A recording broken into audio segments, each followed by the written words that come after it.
माँ इस्माइल अलैहिस्सलाम के जगह पर दुम्बा की कुर्बानी हुई थी, तो उसका गोश्त किसने किसने खाया था? अब बताओ कहाँ लिखा है जो बता दिया जाए।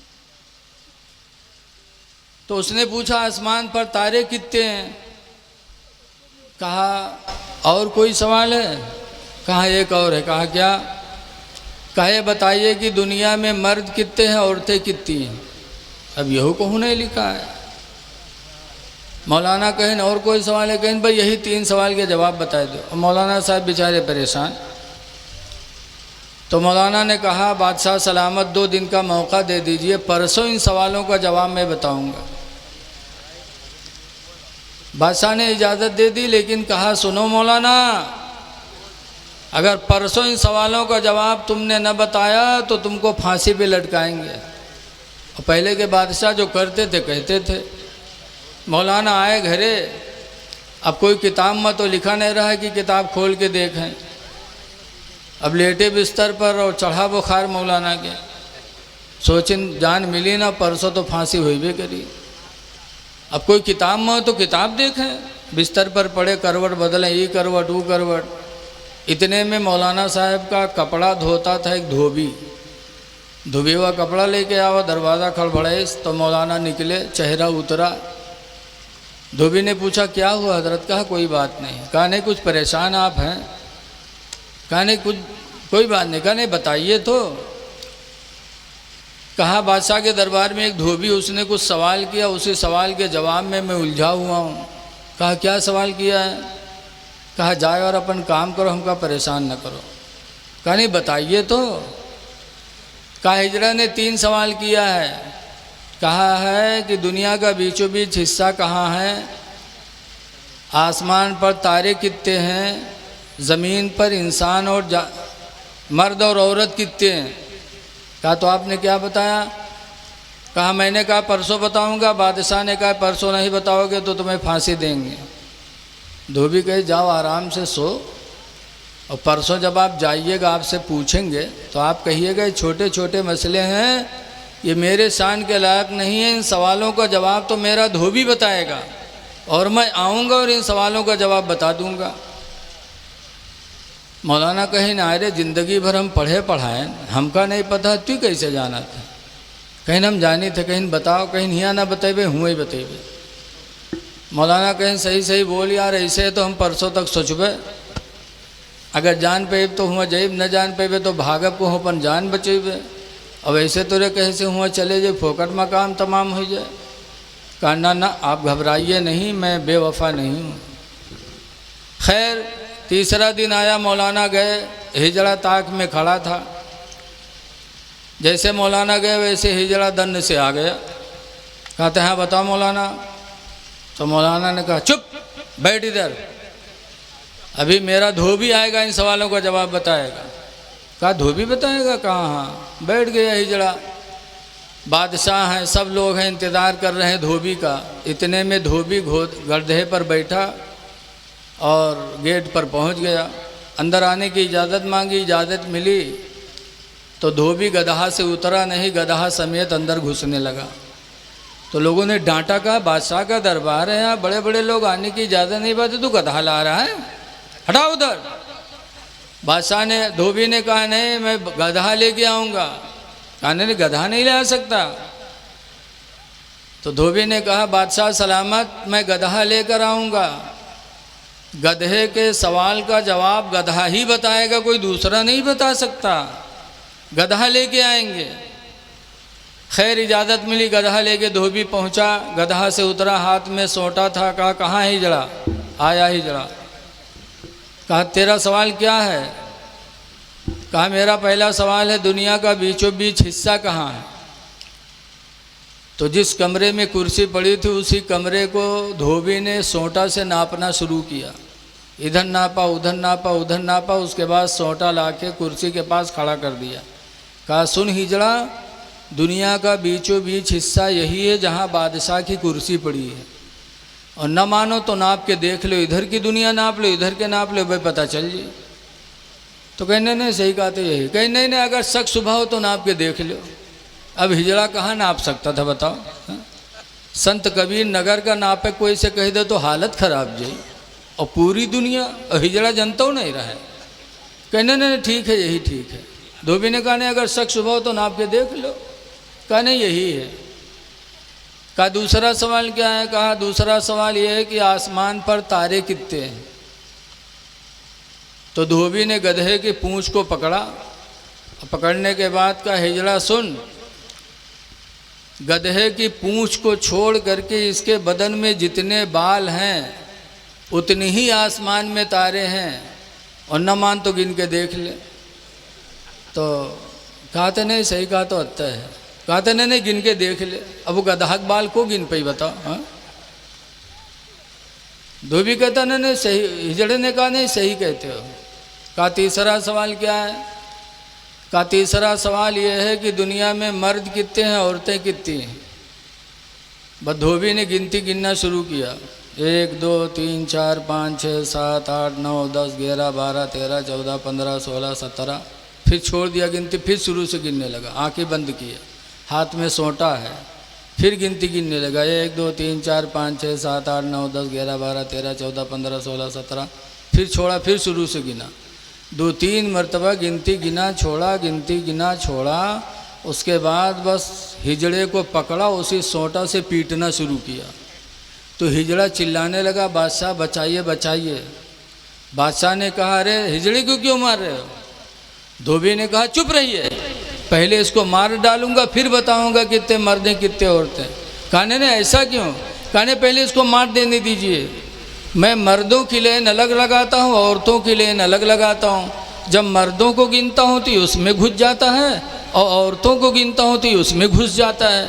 मेरी गिनती नहीं सही हो पाती, पहले इसको ख़त्म करूँ फिर बताता हूँ कितने मर्द कितने औरतें। तब हिजड़ा ने हाथ जोड़ा, बादशाह बचा लीजिए, मैंने मौलाना की जलन में सब कुछ कहा था, बचा लीजिए। तो हिजड़ा मारा भी गया, रुसवा भी हुआ, नौकरी से भी गया।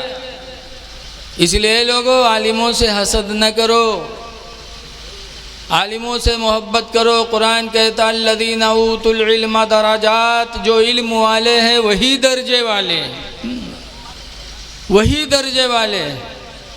तो आला हजरत इमाम अहले सुन्नत का इल्म ऐसा है कि अपने तो अपने गैरों को भी इसके ऊपर इत्तेफाक है कि आला हजरत बरेलवी को अल्लाह ताला ने इल्म बहुत अता फरमाया था।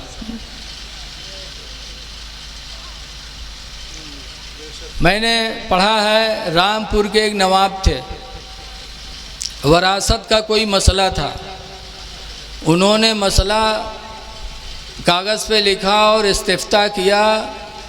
200 आलिमों के पास लेके गए, सब ने एक ही जवाब दिया। रामपुर के नवाब ने कहा कि ये बरेली में एक मौलाना अहमद रज़ा हैं, उनसे भी पूछा जाए उनका क्या जवाब होता है। तो जब आला हज़रत फ़ाज़िल बरेलवी के पास जब वो वरासत का मसला गया तो आला हज़रत ने जो जवाब दिया वो 200 आलिमों के ख़िलाफ़ अलग थलग। जब रामपुर के नवाब ने देखा तो कहा अरे हैरत है, 200 आलिमों की आँख वहाँ तक नहीं पहुँची जहाँ बरेली के अहमद रज़ा की आँख पहुँच गई। तो राजा रामपुर के नवाब ने कहा मैं आला हजरत को देखना चाहता हूँ। उनको बुलाया, कहा ऐसे आलिम को मैं देखना चाहता हूँ कि 200 आलिमों पर जिसका इल्म भारी हो। तो रामपुर के नवाब ने आला हजरत को दावत दी। हम लोग हुए तो पहुँच जाए सब पढ़े वढ़े ही छोड़ के कि जय थे नवाब है, पता नहीं कहाँ के जागीर लिख दें। लेकिन आला हजरत फ़ाज़िल बरेलवी ने फरमाया मुझे मौका नहीं आप तक आने की। तो कहा तो फिर मैं खुद आ रहा हूँ मिलने के लिए। और वो था शिया अक़ीदे का। तो आला हजरत उसको देखना नहीं चाहते थे। तो आला हजरत ने फरमाया यहाँ आओ भी नहीं, यहाँ पर भी मुझे मौका नहीं आपसे मिलने का। रामपुर में मेरी खाला रहती हैं, जब कभी खाला से मिलने आऊँगा तो देखा जाएगा। ऐ लोगों अगर माँ ज़िंदा ना हो तो खाला की ज़ियारत करो। खाला की खिदमत करो, माँ की रूह खुश होगी। बहरहाल नहीं गए आला हजरत, ना आने दिया ना गए। काफ़ी दिन गुजर गए, यहाँ तक कि मारहरा शरीफ का उर्स आया। हजरत के पीर खाने का उर्स मारहरा जब आया तो आला हजरत तैयारी करने लगे मारहरा जाने के लिए उर्स में, अपने पीर के उर्स में। जुब्बा पहना, अमामा बांधा, तैयारी किया और निकलने वाले थे कि आला हजरत को पता चला कि रामपुर का नवाब मारहरा पहुंच रहा है। किस लिए कि आला हजरत आए नहीं, ना मुझे आने दिया, तो अपने पीर के उर्स में आएंगे तो मैं आला हजरत का चेहरा तो देख लूँगा। तो पता चला आला हजरत को कि मारहरा के उर्स में रामपुर का नवाब पहुंचने वाला है। तो आला हजरत का इसके रसूल देखो, इसके सहाबा देखो, खुलफाए राशिदीन की मोहब्बत देखो। आला हजरत ने अमामा उतार दिया, जुब्बा उतार दिया, कहा इस साल मैं अपने पीर के उर्स में न जाऊं, ये तो गवारा है, लेकिन मैं अपना चेहरा किसी बदमज़हब को दिखाऊं, ये मुझे गवारा नहीं। आला हजरत नहीं गए। ये था सहाबा का इश्क, खुलफाए राशिदीन की मोहब्बत आला हजरत के दिल में। आला हजरत इमाम अहले सुन्नत रदी अल्लाह ताला अन्हु एक दिन असर पढ़ा के सहन में बैठे थे। कई लोग बैठे थे बरेली में। उस वक्त अंग्रेज़ों की हुकूमत थी हिंदुस्तान में। 2 अंग्रेज़ बरेली गए, आला हजरत बैठे थे असर पढ़ के। दोनों अंग्रेज़ों ने आला हजरत से एक सवाल किया, क्या कि हदीस में है उलमा उम्मती का अंबियाए बनी इसराइल, मेरी उम्मत के उलमा बनी इसराइल के नबियों की तरह हैं। ये हुजूर की हदीस है। हुजूर ने फरमाया उलमा उम्मती का अंबियाए बनी इसराइल, मेरी उम्मत के उलमा बनी इसराइल के नबियों की तरह हैं। तो अंग्रेज़ों ने कहा ये तुम्हारे नबी की हदीस है कहाँ? तो कहा बनी इसराइल के जो नबी होते थे वो जानवरों की आवाज़ को जानते थे, चिड़ियों की आवाज़ को भी वो समझते थे। आप अपने नबी की उम्मत के आलिम हैं, क्या आप भी जानवरों के और चरिंद परिंद की आवाज़ को पहचानते हैं? आला हज़रत फरमाते अल्हम्दुलिल्लाह मैं भी जानता हूँ, अल्हम्दुलिल्लाह मैं भी जानता हूँ। इतना कहना था आला हज़रत का कि अल्लाह की कुदरत देखो, 2 परिंदे फ़िज़ा में उड़ते जा रहे थे और चहचहाते जा रहे थे। एक परिंदा आगे था और एक पीछे था, दोनों चहचहाते जा रहे थे। दोनों अंग्रेज़ों ने देखा तो आला हज़रत से फरमाया अगर तुम पहचानते हो तो ये बताओ ये परिंदे जो जा रहे हैं ये क्या कह रहे हैं? तो असर के बाद का वक्त ही था। तो आला हज़रत ने फरमाया आगे वाला परिंदा पीछे वाले से कहता है कि जल्दी जल्दी उड़ो, शाम हो रही है, सूरज डूब जाएगा तो घोंसला कैसे तलाश किया जाएगा, जल्दी उड़ो अंधेरा होने वाला है। कहा अच्छा, पीछे वाला क्या कहता है? कहा पीछे वाला कहता है कि मेरे पैर में कांटा चुभा हुआ है, दर्द है, मैं कैसे जल्दी करूं? अंग्रेज़ों ने जब सुना कहा अच्छा। उन लोगों के हाथ में बंदूक थी, फ़ौरन अंग्रेज़ों ने बंदूक चलाई, दोनों परिंदे नीचे गिरे। जब गिरे तो पीछे वाले परिंदों को अंग्रेज़ों ने उठाया और उसके पैर को जब चेक किया तो देखा हकीकत में उसके पैर में कांटा चुभा हुआ था। अंग्रेज़ों ने कहा अय अहमद रज़ा, खुदा की कसम यकीन हो गया कि तुम्हारे नबी भी सच्चे, उनका हर हर पैगाम सच्चा है। मैं कलमा पढ़ता हूँ ला इलाहा इल्लल्लाह मुहम्मदुर रसूलुल्लाह सल्लल्लाहु अलैहि वसल्लम। दोनों अंग्रेज़ों ने कलमा पढ़ करके इस्लाम कबूल कर लिया। तो आला हज़रत फ़ाज़िल बरेलवी की तारीफ़ पूरी रात की जाए लेकिन उनकी तारीफ़ ख़त्म नहीं हो सकती। इसलिए लोगों इल्म हासिल करो और अपने बच्चों को भी इल्म हासिल करवाओ। अल्हम्दुलिल्लाह सुना है ये जगह दारुल उलूम कुतुबिया रोशनुल उलूम की है। ये इदारे की ज़मीन है। ऐ लोगों, अल्लाह आपकी कमाई में बरकत दे तो इस इदारे की तामीर करो। अभी बच्चे यहाँ मस्जिद में शिफ्ट हैं और ये इमारत बन जाएगी तो इंशाअल्लाह इसके अंदर बच्चे आ जाएंगे। तो अपने बच्चों को पढ़ाओ। बग़ैर इल्म के हम कभी कामयाब नहीं हो सकते। दरूद शरीफ पढ़िए, अल्लाहुम्मा सल्ली अला सय्यिदना मौलाना मोहम्मद बारिक वसल्लम सलातम व सलामन अलैका या सय्यदी या रसूल अल्लाह सल्लल्लाहु ताला अलैहि वसल्लम। देखिए कुछ बातें और भी सुन लीजिए। आला हजरत की तारीफ़ तो पूरी रात की जाए लेकिन ख़त्म नहीं हो सकती, और मुझ जैसे कम इल्म उनकी तारीफ़ क्या कर सकता है। हम तो नहीं बता सकते उनके बारे में। जो कुछ थोड़ा बहुत मालूम था बताया, जो कुछ थोड़ा बहुत और मालूम है, लेकिन बहरहाल मैं सोचता हूँ कि कुछ और बातें हो जाएं, इसलिए कि हमारी ये बातें पता नहीं कहाँ तक पहुँचती हों। देखिए हम मुसलमान हैं और मुसलमान के लिए बहुत से कवानीन हैं। हम कानून के अंदर गिरफ्तार हैं, हम उससे अलग नहीं हो सकते। तो अल्लाह के रसूल सल्लल्लाहु अलैहि वसल्लम का फरमान सुनो। अल्लाह के रसूल सल्लल्लाहु अलैहि वसल्लम इरशाद फरमाते हैं, बैनल ईमान वल कुफ्र तर्कुस सलाह। ईमान और कुफ्र के दरमियान में फ़र्क क्या है? ईमान और कुफ्र दो चीज़ें हैं जो दोनों में कभी इत्तिहाद नहीं हो सकता। आज लोग बहुत कहते हैं, रे मौलाना साहब दौर ऐसा चल रहा है, इत्तिहाद की बात करिए, लेकिन इत्तिहाद समझते नहीं हैं। इत्तिहाद का मतलब है लड़ाई झगड़ा न करो, किसी का माल न हड़पो, किसी की बेइज्जती न करो, किसी पर हाथ न उठाओ, ये है इत्तिहाद। लेकिन वो इत्तिहाद सोचते हैं अकीदे में हो जाए, अमल में हो जाए। याद रखो, कुफ्र और ईमान इन दोनों में इत्तिहाद क़यामत तक नहीं हो सकता। कुफ्र कुफ्र है, ईमान ईमान है, दोनों एक चीज़ कभी नहीं हो सकती। तो दोनों में फ़र्क क्या है? अल्लाह के रसूल फरमाते तर्कुस सलाह, नमाज का छोड़ना है। जिसने नमाज पढ़ ली उसने ईमान को अपना लिया, और जिसने नमाज छोड़ी उसने कुफ्र को अपना लिया।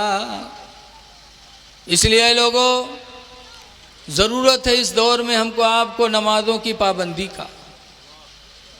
नमाज पढ़ो, बग़ैर नमाज के खुदा हमसे राज़ी नहीं हो सकता। मस्जिदों से मोहब्बत करो।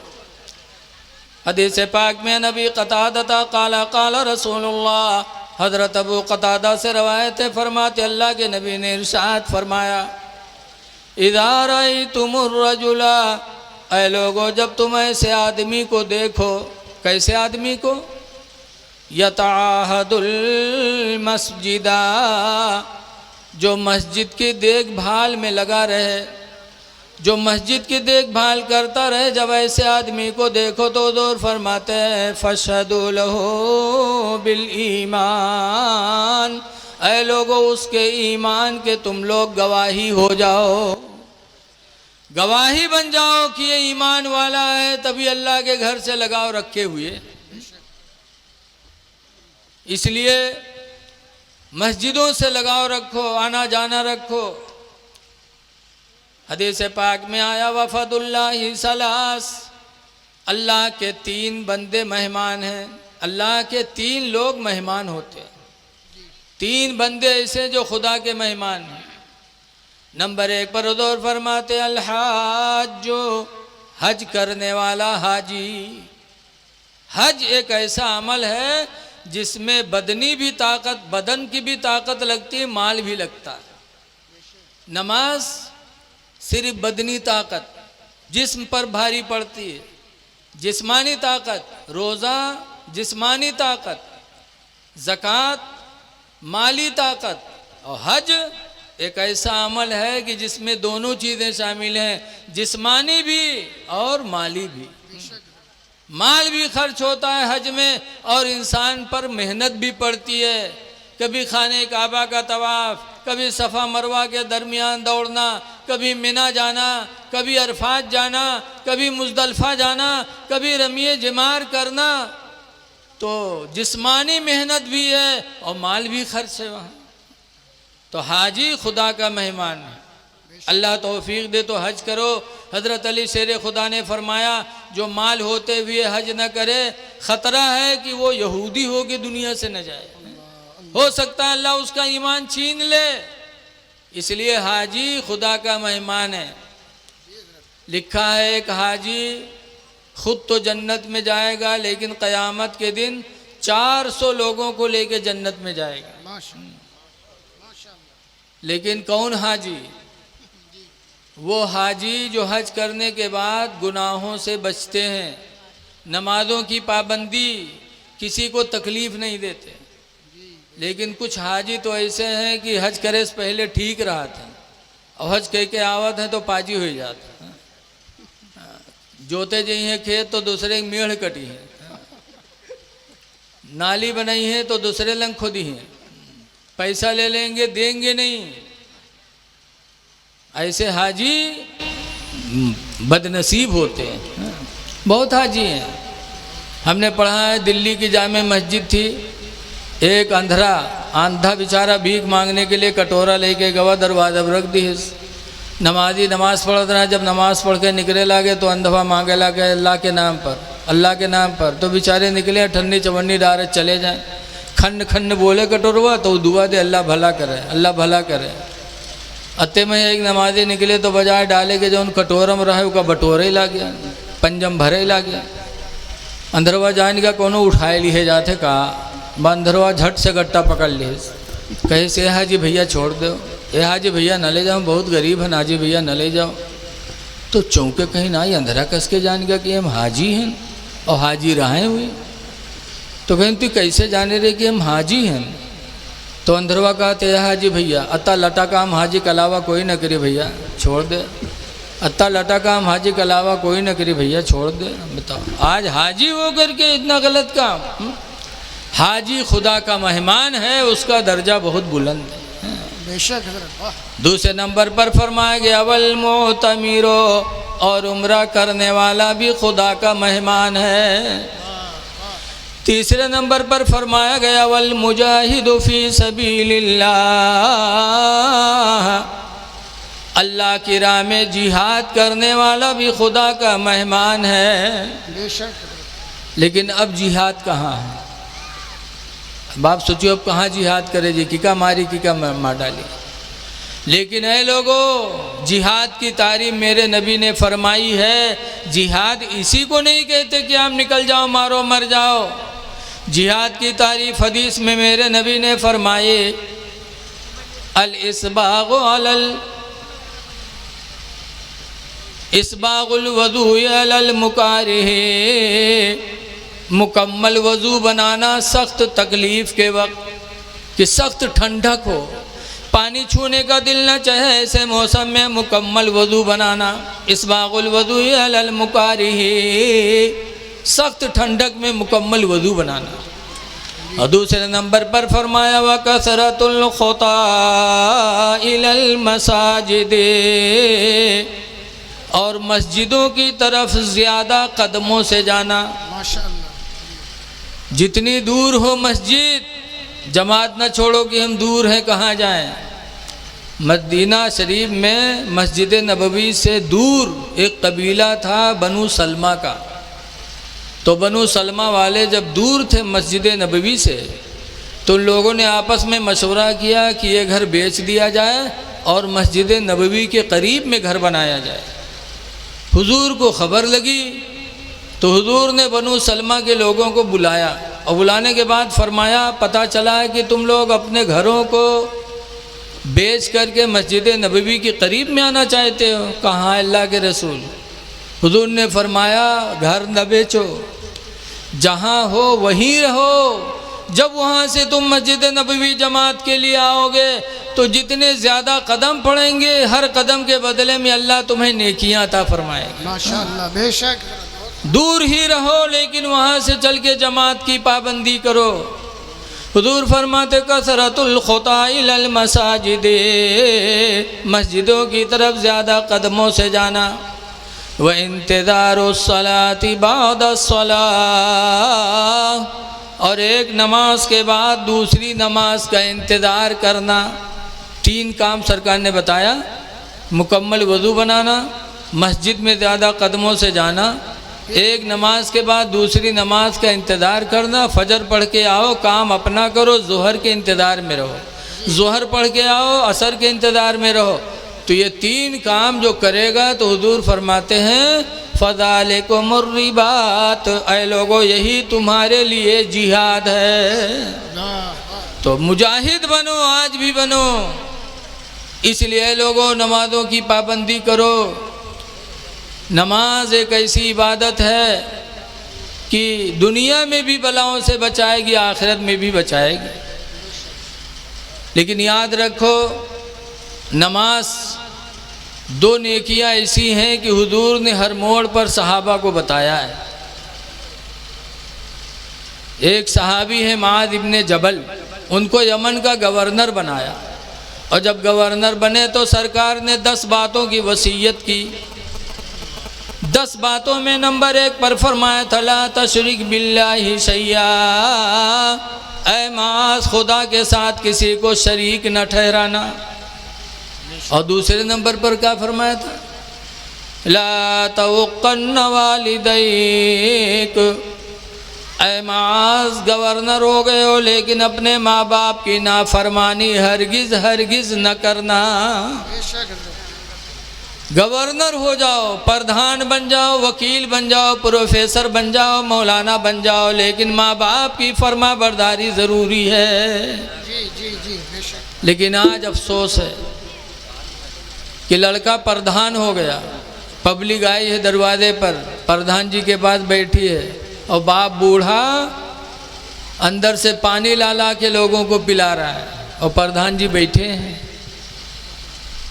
याद रखो, कुरान करीम की आयत अल्लाह फरमाता वख़्फ़िद लहुमा जनाहज़्ज़ुल्लि मिनर रहमा, ऐ मेरे बंदो माँ बाप के लिए अपने बाजुओं को रहमदिली से झुका लिया करो।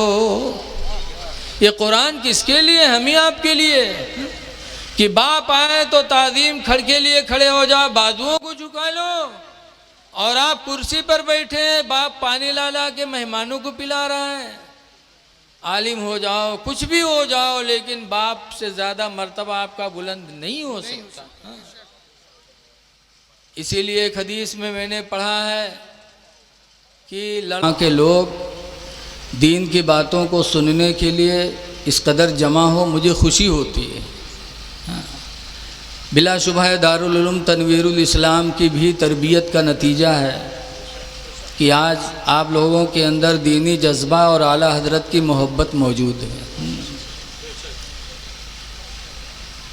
बचपन में रोज़ा रख लिया, उनके अब्बा को बड़ी खुशी हुई, इतनी खुशी हुई कि बरेली में दावत बांट दिया कि आज मेरे बच्चे अहमद रज़ा ने पहला रोज़ा रखा है।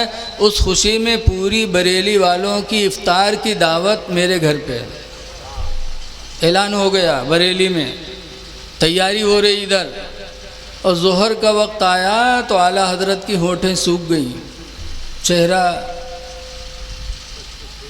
चेहरा गमगीन, बचपना था, उदासी की कैफियत छा गई चेहरे पे। तो एक बाप को अपनी औलाद से कितनी मोहब्बत होती है, बोलो। लेकिन बाप औलाद नहीं सोचता। आज बच्चे को हाथ में लेके लुकमा खिलाया जाता है। छोटे बच्चे जब होते हैं तो नहीं खाते, तो बाप माँ खिलाते कि नहीं खिलाते हैं? और जब वो बड़े होते हैं तो जब तक बिहाव न हो तब तक तो ठीक है अब्बा अब्बा, और जहाँ किस्मत जहाँ आई और काने में फूकिन कि बुढ़िया बुढ़वा के पीछे कब तक लगे रही हो, बस किस्मत जहाँ लेके ठिकाने हुई गए। अब अब्बा अम्मा से कोई मतलब नहीं। हाँ, कब मतलब हुई? जब बनाएंगे खाएंगे, बाप से कोई मतलब नहीं। जब बाप के इंतकाल का वक्त आएगा, डॉक्टर जवाब दे देंगे, तब ले जाइए चिम्मच से दूध पिलाइए। अरे बेगैरत कहीं के, बाप का दिल जला रहे हो। जब बाप खाने के लायक था तब तुमने तवज्जो नहीं किया। माँ बाप खाने के लायक थे, जब सब चीज़ हजम थी पेट में, तब तुमने नहीं खिलाया, नहीं सोचा। और आखिरी टाइम है जब पानी नहीं जा रहा है तो तुम मुंह में दूध डाल रहे हो। बाप का दिल नहीं जला रहे हो तो क्या कर रहे हो तुम? बड़ा अफसोस होता है जब माँ बाप की बेकदरी औलादें करती हैं। है लोगों, जिसके माँ बाप सलामत हों उनके उम्र में दुआएं मांगो कि अल्लाह उनकी उम्र बढ़ाए, उनकी कदर करो।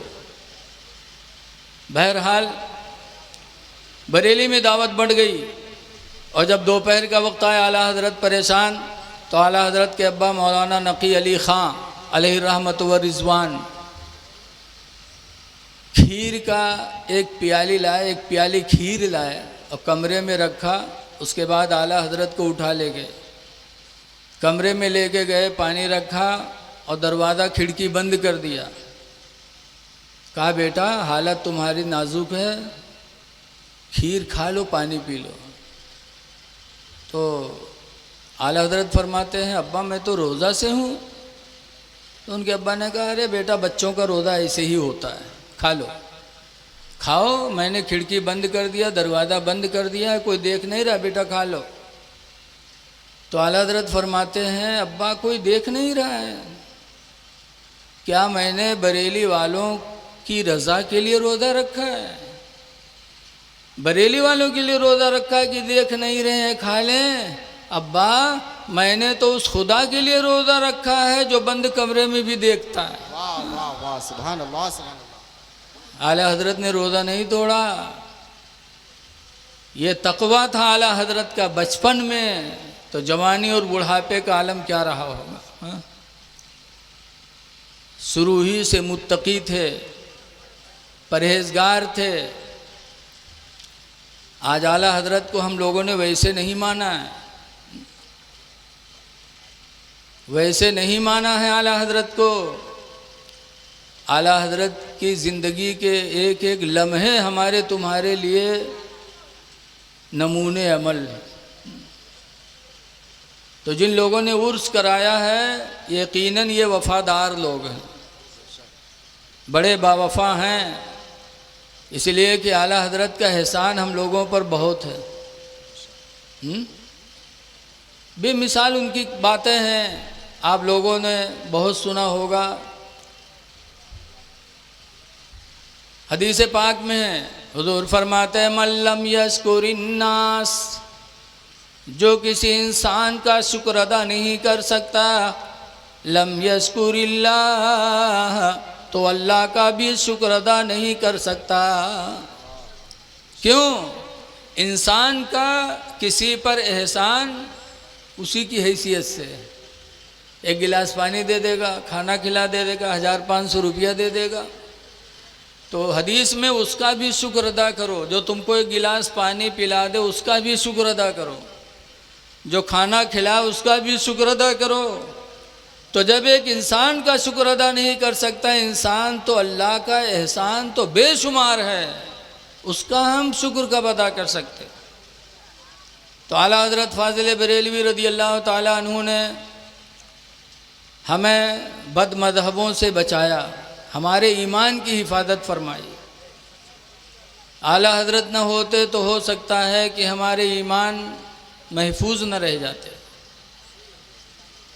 इसलिए उनका एहसान हमें मानना है और उसका शुक्र अदा करना है। आलिमों की बुराई न करो, आलिमों से मोहब्बत करो। गौसे आज़म दस्तगीर डॉक्टर इकबाल ने कहा था, डॉक्टर इकबाल बड़े ज़हीन और मुफक्किर इंसान गुजरे हैं। उन्होंने कहा था अगर शरीयत में इमाम अबू हनीफ़ा का कोई मज़हर देखना है तो आला हज़रत इमाम अहमद रज़ा को देख लो, और तरीक़त में गौसे आज़म की अगर तरीक़त देखनी है तो इमाम अहमद रज़ा में देख लो। शरीयत और तरीक़त दोनों के समंदर थे आला हज़रत।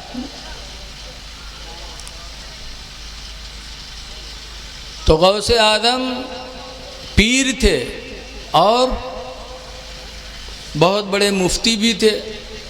आजकल तो मुफ्ती लोगन के पास फतवा आवत है तो रख लेते, कहते जाओ हफ्ता के बाद आयो। कहते कि नहीं कहते, 2 दिन के बाद आयो, 1 हफ्ता के बाद आयो। अब आला हजरत के गौसे पाक के पास जब कोई फतवा जाता था तो आला हजरत ये नहीं कहते थे कल आना आ जाना, फ़ौरन हजरत गौसे पाक उसका जवाब लिखते थे और दे देते थे। पता चला कि गौसे आदम पीर भी थे, बहुत बड़े आलिम भी थे। अब आज लोग कहते हैं कि मौलवियाना अलग है, फ़कीराना अलग है। कहते मौलवियाना में फ़कीर, मौलवी और फ़कीर में कबहू नहीं बनी। माअज़ल्लाह, जो मौलवी नहीं होगा, आलिम नहीं होगा, वो फ़कीर कैसे हो सकता है? बग़ैर इल्म के वो परहेज़गार कैसे बन सकता है? तो इसलिए गुजारिश है कि आलिमों की बुराई ना करो, लेकिन आज अफसोस है कि लोग आलिमों के हासिद होते हैं। एक बादशाह थे, बादशाह की दरबार में हर तरह के लोग रहते थे, आलिम, डॉक्टर, प्रोफेसर, वकील, सब लोग रहते थे, हर तरह के लोग वहाँ होते थे। एक मौलाना साहब थे, बैठे रहते थे, जब कोई दीन की बात आती तो बता देते। तमाम लोगों में एक हिजड़ा भी था बादशाह के दरबार में, हिजड़ा भी था, वो भी कामकाज करता था। मौलाना साहब जब शाम के जाते तो बादशाह मुसाफा मिलाता, गेरा कैस दे देता। मौलाना साहब की ज़िंदगी कटती थी और हिजड़ा दिन भर काम करे तब 2 रुपया पावे। मुहम्मदन अब्दुहु व रसूलुहु सल्लल्लाहु ताला अलैहि वसल्लम, अम्मा बाद, फ़अऊज़ु बिल्लाहि मिनश शैतानिर रजीम, बिस्मिल्लाहिर रहमानिर रहीम। अल्लज़ीना ऊतुल इल्म दरजात, आमन्तु बिल्लाहि सदक़ल्लाहुल अलियुल अज़ीम। दरूद शरीफ पढ़िए। सल्लल्लाहु अलैहि नबीना मुहम्मद व आलिहि व अस्हाबिहि व बारिक व सल्लम। सलातुन व सलामुन अलैका या सय्यदी या रसूलल्लाह सल्लल्लाहु तआला अलैहि व सल्लम। हज़रात, भैया ज़रा स्लो कर दो, हल्की सी आवाज़ स्लो कर दो बस।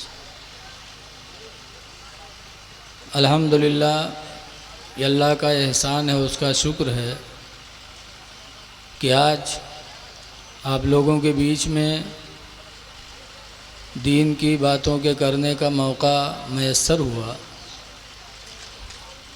स्टेज पर बहुत से इल्म वाले मौजूद हैं,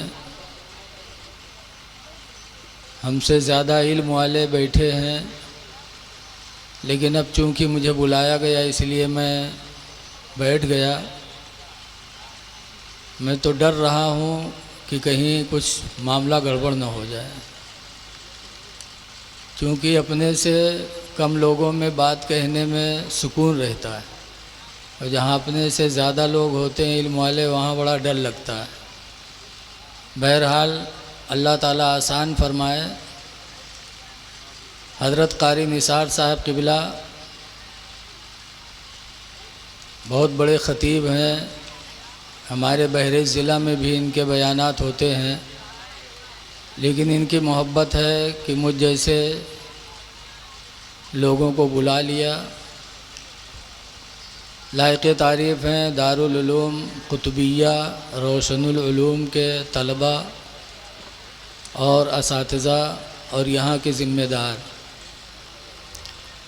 जिन्होंने आला हज़रत फ़ाज़िल बरेलवी रज़ी अल्लाह ताला अन्हु का उर्स मुनक़िद किया।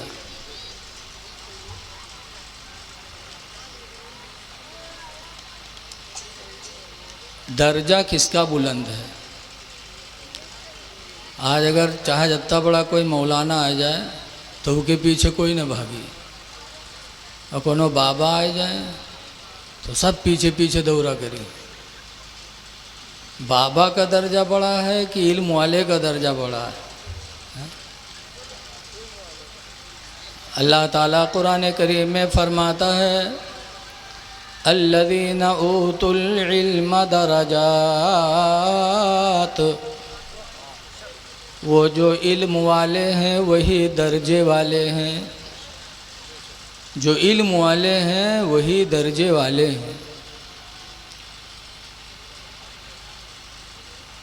कुरान करीम की एक आयत नाजिल हुई, मा काना मुहम्मदुन अबा अहदिम मिर रिजालिकुम, तुम मर्दों में से किसी के बाप मोहम्मद नहीं हैं, वलाकिर रसूल अल्लाह, लेकिन अल्लाह के रसूल हैं, व ख़ातमन नबिय्यीन, और आखिरी नबी हैं, नबियों के आखिरी हैं। यह आयत करीमा जब नाजिल हुई तो सहाबे कराम हुजूर से पूछते हैं अल्लाह के रसूल क्या आपके बाद कोई नबी नहीं आएगा? कहा नहीं। तो सहाबा की आंखों में आंसू आ गए, कहने लगे अल्लाह के रसूल जब आपके बाद कोई नबी नहीं आएगा तो दीन हम लोग किससे सीखेंगे? दीन कौन फैलाएगा? तो हुजूर फरमाते हैं मेरे सहाबा, मेरे बाद कोई नबी तो नहीं आएगा, लेकिन मेरे बाद मेरी उम्मत के उलमा तुमको दीन की दावत देते रहेंगे। मेरे बाद तुमको दीन की दौलत आलिमों से मिलेगी। लेकिन आज जहाँ देखो होटल पर आलिमन के बुराई होते, ऐरू गैरू नथुन के कोई मामला नहीं, मौलवी मौलाना के पीछे लोग पड़े हैं। अरे इनसे भी गलती हो सकती है, इंसान ही है, फरिश्ता नहीं है। जब तुम इनकी बुराई करोगे होटलों पे, अपनी बैठकों पे, तो जब ये बुरे हैं तुम्हारे नज़दीक और लोगों में बुरे हो जाएंगे तो दीन तुम किससे सीखोगे? दीन कौन बताएगा? इसलिए ऐ लोगों, अगर हमें दीनदार बनना है तो हमें आलिमों की सोहबत में बैठना पड़ेगा। आला हज़रत फ़ाज़िल बरेलवी रदी अल्लाह ताला अन्हु के पास एक साहब वजीफ़ा पूछने आए कि कोई वजीफ़ा बता दीजिए कि दुकान चलती रहे, कारोबार चलता रहे। तो आला हज़रत ने फरमाया कि वजीफ़ा पढ़ना मुस्तहब है और चेहरे पे दाढ़ी रखना वाजिब है। तुम्हारे चेहरे पे दाढ़ी नहीं है तो वाजिब के बग़ैर नफ़ल अल्लाह कबूल कहाँ करेगा? पहले चेहरे पे दाढ़ी रखाओ फिर वजीफ़ा पूछो तो तुम्हारा वजीफ़ा बारगाह मौला में कबूल होगा। चले गए, कुछ दिन के बाद फिर आए, दाढ़ी चेहरे पे सजी हुई।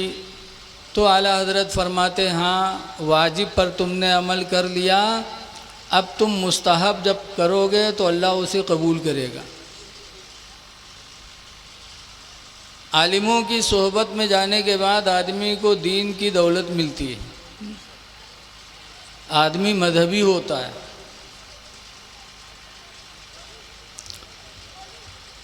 आला हज़रत के यहाँ एक साहब तावीज़ बनवाने गए और मिठाई का डब्बा बहुत बेहतरीन लेके गए। तो हज़रत को दिया तो हज़रत ने तोहफ़ा समझ के कबूल फरमा लिया। तोहफ़ा को कबूल करना भी मेरे नबी की सुन्नत है। कबूल कर लिया, अंदर भिजवा दिया। बैठे हो, कैसे आना हुआ? बस आपकी ज़ियारत के लिए आए हैं, आपसे मिलने आए हैं।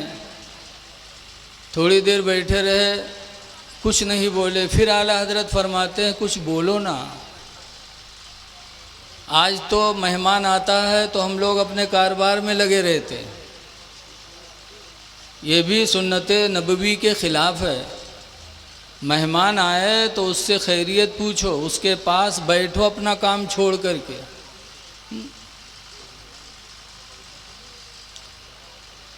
हदीस पाक में हुज़ूर फरमाते मन काना मिनकुम मोमिना, तुम में का जो मोमिन हो, फल्यकुरिम दैफा, तो चाहिए कि अपने मेहमान की वो इज़्ज़त करे।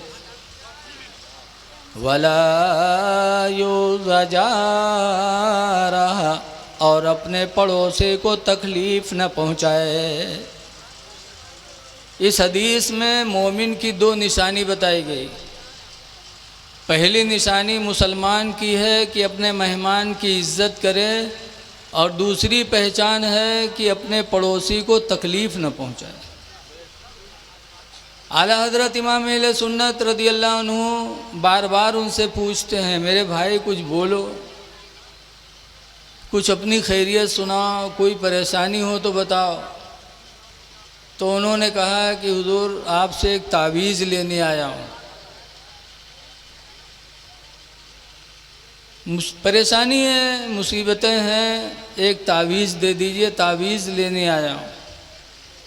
आला हज़रत ने तावीज़ बना के दिया। उसके बाद घर में गए और वो मिठाई का डब्बा लेकर आए और कहा इसे ले जाओ, तावीज़ की उजरत यहाँ नहीं ली जाती। हम तो तोहफ़ा समझ के कबूल किए थे, लेकिन मालूम हुआ कि तुम मिठाई लाए थे तावीज़ की वजह से, तो तावीज़ ले जाओ, लेकिन यहाँ तावीज़ की कोई उजरत नहीं ली जाती। आला हज़रत इमाम अहले सुन्नत ने वापस कर दिया। आलिम की सोहबत में जाओगे तो कुछ न कुछ तुमको मिलेगा ज़रूर। लेकिन आज लोग आलिमों को गिरी निगाह से देखते हैं। बहुत से तो कहते हैं कहाँ पढ़ाया लिखा है यार, मौलवी आना 7-8 हज़ार रुपये हैं, लेकिन ये नहीं जानते कि तुम्हें जो रोज़ी मिलती है वो इन्हीं की बरकत से मिलती है। बारिशें होती हैं हम पर तुम पर तो इन्हीं की वजह से। हदीस पाक में हुज़ूर फरमाते हैं अल उलमा बिहिम युमतरून, कि उलमा ही के वजह से लोगों पर बारिशें होती हैं। व बिहिम युरज़क़ून, और उन्हीं के वजह से लोगों को रिज़्क़ नसीब होता है। तो जिनकी वजह से रोज़ी मिले, जिनकी वजह से बारिश नाजिल हो, क्या वो आलिम बन कर के कभी भूखा रहेगा? अच्छा ही बताओ, कहूँ मौलानों का देखे हुए हो ठेला घड़ी सट, लेकिन कितने पैंट बूसट वाले ठेला घड़ी सट हैं, बोलो।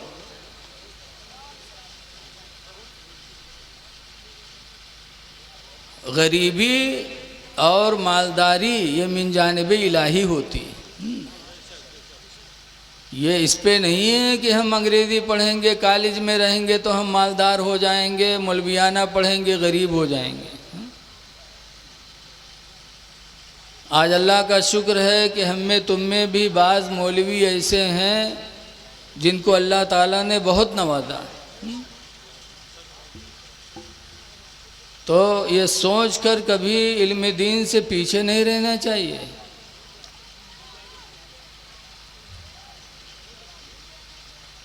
हदीस पाक में खुय्यरा सुलैमान बैनल इल्मी वल माली वल मुल्की, कि हज़रत सुलेमान पैगंबर को 3 चीज़ों में इख्तियार दिया गया। अल्लाह ने इख्तियार दिया कि सुलेमान पैगंबर तुम 3 चीज़ों में से जो चाहो तुम ले लो, पसंद कर लो।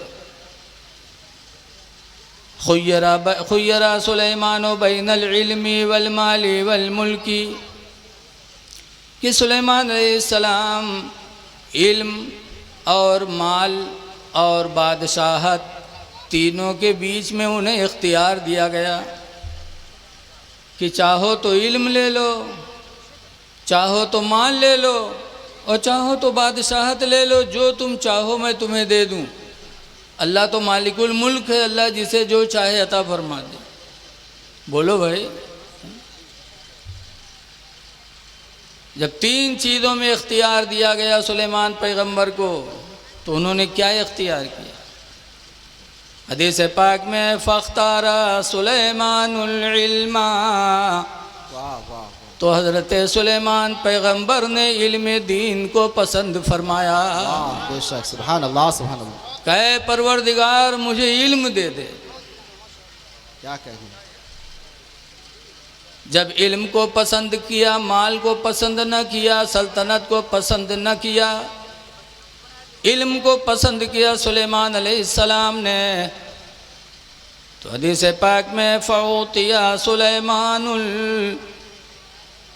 इल्म वल मुल्क, तो सुलेमान को इल्म भी दे दिया गया और सल्तनत भी दे दी गई। वाह वाह, सुभान अल्लाह सुभान अल्लाह। इल्म के वसीले से अल्लाह ने सुलेमान अलैहिस्सलाम को माल भी दे दिया, सल्तनत भी दे दी, वाह वाह, और ऐसी सल्तनत अता फरमाई कि आज तो इंसानों के भी बादशाह होते हैं, लेकिन बादशाह होते हैं सामने तो आदमी बादशाह वाली करते, पीठ पीछे गाली देते। बोलो, दिल में हुकूमत नहीं, सिर्फ ज़ाहिर में। लेकिन सुलेमान अलैहिस्सलाम को अल्लाह ने इल्म की बरकत से वो बादशाहत अता फरमाई कि इंसानों की भी बादशाह, जिनों के भी बादशाह, चरिंद परिंद के बादशाह, हवाओं की भी बादशाह, जिन्नातों की भी बादशाह। इसीलिए फ़िलिस्तीन में जो बैतुल मुक़द्दस है, उसकी बुनियाद किसने डाली थी? हज़रत सुलेमान अलैहिस्सलाम के अब्बा हज़रत दाऊद अलैहिस्सलाम ने, और बनाना शुरू किया। और बनाते बनाते हज़रत दाऊद अलैहिस्सलाम की ज़िंदगी पूरी हो गई और बैतुल मुक़द्दस की तामीर पूरी न हुई। विसाल हो गया दाऊद अलैहिस्सलाम का। तो बड़े खुशनसीब बेटे थे सुलेमान पैगंबर अपने बाप के। उन्होंने कहा, या अल्लाह, मेरे बाप दाऊद पैगंबर ने कितनी अरमानों से मस्जिद की बुनियाद रखी थी बैतुल मुक़द्दस की, लेकिन ज़िंदगी ने साथ न दिया। मैं इस काम को इंशाअल्लाह मुकम्मल करूँगा, इसको बनवाऊँगा ताकि मेरे बाप की दिल की तमन्नाएं पूरी हो जाएं। तो सुलेमान पैगंबर अलैहिस्सलाम जिन्नातों को हुक्म दिए, जिन्नात बनाने लगे, बड़े बड़े पत्थर ला के रखने लगे। हम तो गए नहीं हैं। हज़रत मुफ्ती हफीज़ुल्लाह नईमी साहब क़िबला से एक दफ़ा बातचीत होने लगी, तो उन्होंने बताया कि एक एक पत्थर कई टन के हैं, और जिन्नात उठा उठा के रखते थे, बनाते थे। हज़रत सुलेमान अलैहिस्सलाम डंडा लिए खड़े रहते थे और जिन्नात बनाते रहते थे। यहाँ तक कि मस्जिद बैतुल मुक़द्दस तो मुकम्मल न हुई, 1 साल का वक्त और था बनाने में, और हज़रत सुलेमान अलैहिस्सलाम की ज़िंदगी पूरी हो गई। मलकुल मौत आए, हज़रत सुलेमान अलैहिस्सलाम की रूह निकाल लिया। रूह निकल गई, लेकिन सुलेमान पैगंबर ऐसे खड़े रहे, आँखें खुली हैं, चेहरा बारौनक है, खड़े हैं, जिन्नात बना रहे हैं। 1 दिन गुज़रा, 2 दिन गुज़रा, हफ्ता गुज़रा, महीना गुज़रा, और सुलेमान अलैहिस्सलाम ऐसे खड़े हैं। यहाँ तक कि 1 साल गुज़र गया, जब तक बैतुल मुक़द्दस की तामीर मुकम्मल न हुई, सुलेमान अलैहिस्सलाम ऐसे ही खड़े रहे। तो कह दो सुभान अल्लाह यार, कि अब घरे जाइए तब कहियो सुभान अल्लाह। हाँ? अरे कोई बात ऐसी हो जिसमें अल्लाह की कुदरत का ज़ुहूर हो, तो मुसलमान की शान है कि कह दे सुभान अल्लाह, अल्लाह पाक है, मतलब अल्लाह मजबूर नहीं है, जो चाहे करे हो। 1 साल तक ऐसे खड़े रहे, चेहरे पे कोई असर नहीं, कपड़ा गंदा नहीं, आँख खुली हुई है, ऐसे ही खड़े रहे जिन्नात जानिन की तो खड़े न है बनावा किन बेचारे। और जब बैतुल मुक़द्दस की तामीर पूरी हो गई तो दीमक उनके डंडे में लगी, डंडा दीमकों ने खाया, डंडा गिरा तो सुलेमान अलैहिस्सलाम की लाश ज़मीन पर आई। तब जिन्नातों ने गौर किया, कहा अरे इनका मरे तो साल गुजर गया और हम बड़े बेवकूफ़ निकले, हम लोग जानी तरह खड़े हैं इसे। अब गौर करो यहाँ पर कि लोग कहते हैं कि नबी भी बशर हैं, आम बशर मानते हैं। जैसे हम और आप आम बशर हैं, ऐसे ही कुछ लोगों ने नबी करीम के बारे में अकीदा बनाया कि नबी आम बशर है। तो जो उन कहा थे इन्हों मर जाए तो कि इनका चौराहा ले जाओ, ठड़ियाओ। 2-4 दिन के बाद या तो चौराहा वाले चौराहा छोड़िए और या तो उनका घसीट के कहूँ तलवम डरी है। बोलो ऐसी बदबू होगी है? सुलेमान पैगंबर 1 साल हो गया रूह निकले, लेकिन अल्लाह के हुक्म से खड़े हैं, आंखें भी खुली हैं। जब सुलेमान पैगंबर का कोई मुकाबला नहीं कर सकता तो इमामुल अंबिया का मुकाबला कौन कर सकता है? सुभान अल्लाह, सुभान अल्लाह। कौन कर सकता? आला हजरत इमाम अहले सुन्नत फरमाते हैं, खल्क से औलिया, औलिया से रसूल, वाह वाह वाह। खल्क से औलिया, औलिया से रसूल और रसूलों से आला हमारा नबी, सुभान अल्लाह, माशाअल्लाह। और रसूलों से आला हमारा नबी। तो सुलेमान अलैहिस्सलाम को ये हुकूमत मिली थी किसकी बरकत से? इल्म की बरकत से। आज लोग प्लेन उड़ती है, प्लेन 500 लोगों को लेकर के, सामान को लेकर के, और खुद प्लेन कई कुंटल के अल्लाह है जाने, और फिजा में उड़ती है। तो लोग कहते हैं देखो अंग्रेज़ों साइंस वालों का कमाल देखो, तरक्की देखो। है तो कमाल तरक्की ज़रूर, लेकिन ये वो काम है जिसको बहुत पहले अल्लाह के नबी सुलेमान पैगंबर ने दिखा दिया। अच्छा ये बताओ, प्लेन उड़त है तो वहाँ पेट्रोल पड़त है, हवाई और ड्राइवर भी रहा था, इंजनों है उसके अंदर। बोलो सब कुछ है कि नहीं है? पेट्रोल ख़त्म हो जाए तो मामला सब ख़त्म, और इंजन गड़बड़ा जाए तो सब ख़त्म, और कहूँ ड्राइवर बौखलाया जाए तो हूँ सब ख़त्म। बोलो है कि नहीं है? इस पे हम लोग कहते हैं कि साइंस वालों ने बड़ा कमाल दिखा दिया। और सुलेमान पैगंबर का सुनो, उनका एक तख्त था। कैसा तख्त था वो? 4x6 वाला नहीं कि 4 फुट चौड़ा और 6 फुट लंबा। हमारा तुम्हारा तख्त ऐसे होते ना। 40 गज चौड़ा था सुलेमान पैगंबर का तख्त, लंबा भी उससे कहीं ज़्यादा। जब हज़रत सुलेमान अलैहिस्सलाम को जाना होता था कहीं, तो अपने खादिमों को उसी पे बिठाते थे, खुद बैठते थे और हवा को हुक्म देते थे, तो हवा सुलेमान अलैहिस्सलाम के तख्त को लेके उड़ने लगती थी।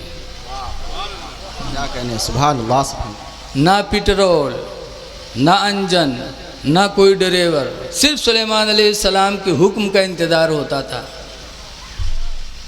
एक दफ़ा हज़रत सुलेमान अलैहिस्सलाम का तख्त उड़ते जा रहा था। सुलेमान अलैहिस्सलाम तशरीफ़ फरमा थे, उनके खुद्दाम भी मौजूद थे कि हज़रत सुलेमान अलैहिस्सलाम का तख्त उड़ते उड़ते मदीने के ऊपर से गुज़रा।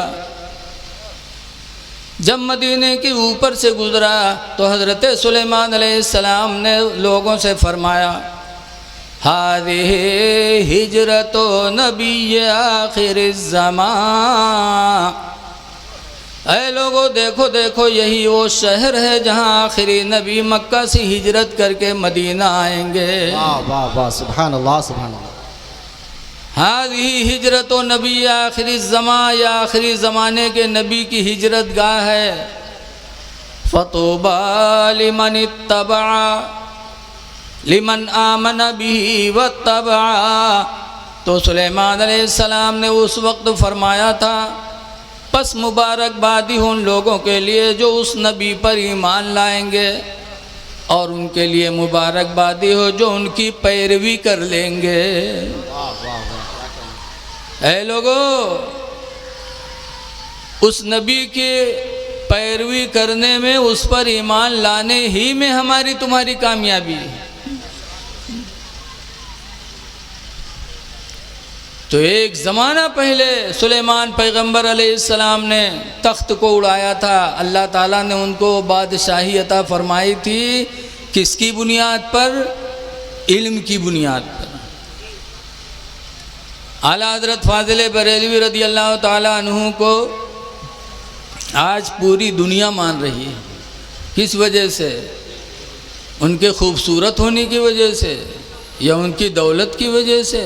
नहीं, आला हजरत को जो दुनिया मान रही है उनके इल्म की वजह से। वाह वाह, सुभान अल्लाह सुभान। 14 सदी के ना हजरत, 14 सदी से पहले 1200 में भी 1300 में भी ऐसा आलिम कोई पैदा नहीं हुआ था। 200 साल पहले भी आला हजरत से कोई पहले ऐसा आलिम नहीं पैदा हुआ था जिन्होंने 1400 किताबें लिखी। आज यहाँ दो एक किताब लिख लिए थे तो सबसे तकरीज लिखावत घूमत, तुमहू लिख दो इमा, तुमहू लिख दो इमा, तारीफ़ हमारी लिख दो। तकरीर मतलब कि हमारी तारीफ़ लिख दो कि बहुत काबिल है मौलाना, बहुत बढ़िया किताब लिखे। और उस आदमी की चारों तरफ शोहरत होती है जो एक दो किताब लिख दे। अगर स्टेज पर पहुंच जाए तो सबका उठना ज़रूरी है। अगर कोई नहीं उठा तो बहुत बड़ा गुस्ताख समझा जी कि इतने बड़े मौलाना है तो उठे नहीं रे। अब आला हजरत ने एक दो नहीं 1400 किताबें लिखी।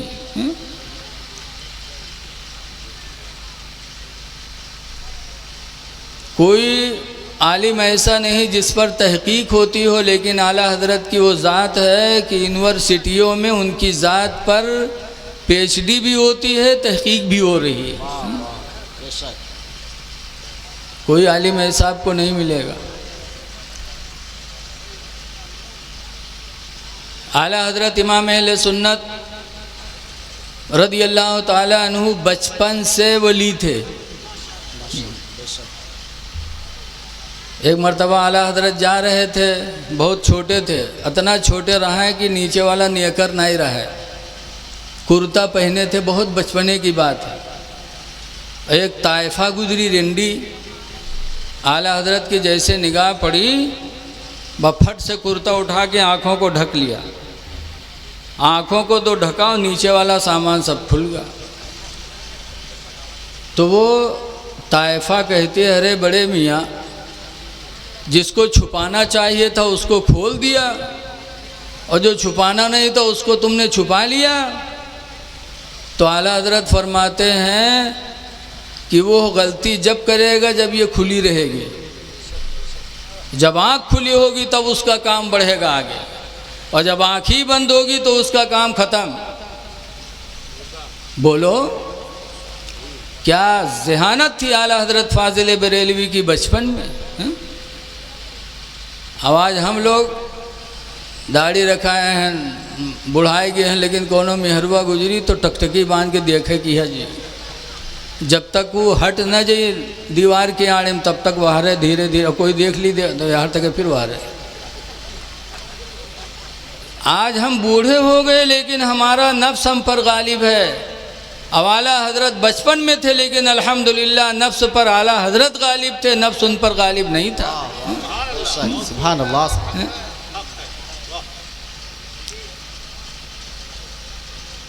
आला हजरत बचपन में रोज़ा रखे थे, बहुत छोटे थे, रोज़ा रख लिया, पहला रोज़ा, रमज़ान आया और ज़िंदगी का पहला रोज़ा, बहुत छोटे थे, रख लिया। लड़का जब अच्छा काम करता है तो माँ बाप को खुशी होती है, बोलो होती कि नहीं होती। अब आला हजरत के माँ बाप, आला हजरत के अब्बा मौलाना नकी अली ख़ां बहुत बड़े आलिम, रईसुल मुतकल्लिमीन थे वो। हम जैसे नहीं, हम लोग तो तनके में ही बौराने घूमे थे, वो रईसुल मुतकल्लिमीन थे। और उनके दादा रज़ा अली ख़ां वो भी बहुत बड़े आलिम थे, और आलिम के साथ साथ बहुत बड़ी गवर्नमेंट के बहुत बड़े ओहदे पर थे। और उनसे बड़े हाफिज़ नाजिम साहब, आज हमारे स्टेज पर भी मौलाना नाजिम साहब तशरीफ़ फरमा। आला हजरत के सगड़ दादा नाजिम अली हाफिज़ जी बदायूं तहसीलदार थे, बदायूं के, यानी बहुत बड़े बड़े, दुनिया भी बहुत थी, दीन भी बहुत था। तो आला हजरत ने जब बचपन में रोज़ा रखा, पहला रोज़ा, तो माँ बाप को बड़ी खुशी हुई। ए बेटा बैठ जा यार, हजरत कहीं ना साधे रहे हो तुम, उड़ पड़े यार, ठीक है बैठे रहो बेटा, बड़ा अच्छा लग रहा है आप लोग बैठे हो माशाअल्लाह। जहाँ इतना बड़ा दारुल उलूम तनवीरुल इस्लाम चल रहा हो, वहाँ